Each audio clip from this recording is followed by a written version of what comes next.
নমস্কার দাদা, good afternoon. ইকোরান থেকে আপনাকে আজকে একটা নতুন আপডেট দিতে চাইবো। অ্যাকচুয়ালি একটা কাস্টমারের যে আছে লিথিয়াম ফসফেট ব্যাটারি আছে, যার মধ্যে আপনার যে আছে 19 সিরিজ দেওয়া আছে।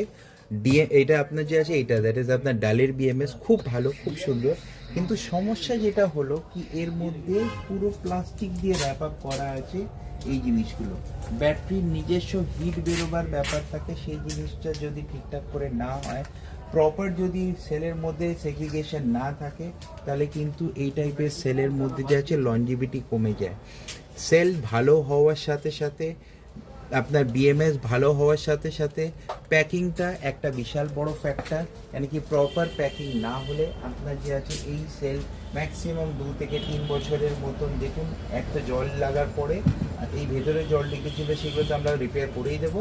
প্লাস এইভাবে প্লাস্টিক না দেওয়াটাই ভালো, কেন কি এই টাইপের নর্মাল প্লাস্টিকের র্যাপিং কিন্তু ব্যাটারির জন্য নট গুড ফর হেলথ। দিয়ে ব্যাটারি খারাপ হয়ে একটা প্রবলেম অ্যারাইজ করতেই পারে, and it may lead to any sort of accident. So please lithium battery যারা ইউজ করেন, এই জিনিসগুলো নিজেদের ম্যানুফ্যাকচারার অথবা ডিস্ট্রিবিউটারদেরকে নিশ্চয়ই বুঝবেন। আর যদি কোনো রকমের আপনাদের ব্যাটারি রিপেয়ারিং ইয়া কোনো রকমের যদি সাপোর্ট লাগে, আমরা অলওয়েজ আছি। আমাদের কন্ট্যাক্ট ডিটেলস আপনারা যা দেখতেই পাচ্ছেন। আর আমাদের ওয়েবসাইট আছে www.ecoran.co.in। আমাদের ওয়েবসাইটও ভিজিট করতে পারেন। আর ব্যাটারি রিলেটেড যে কোনো সংক্রান্ত এর পার্ট 2টা কতটা দাঁড়িয়েছে, কি আছে, লোড মেশিন দিয়ে চেক করে আপনাকে আমরা দেখিয়ে দেবো। Thank you so much.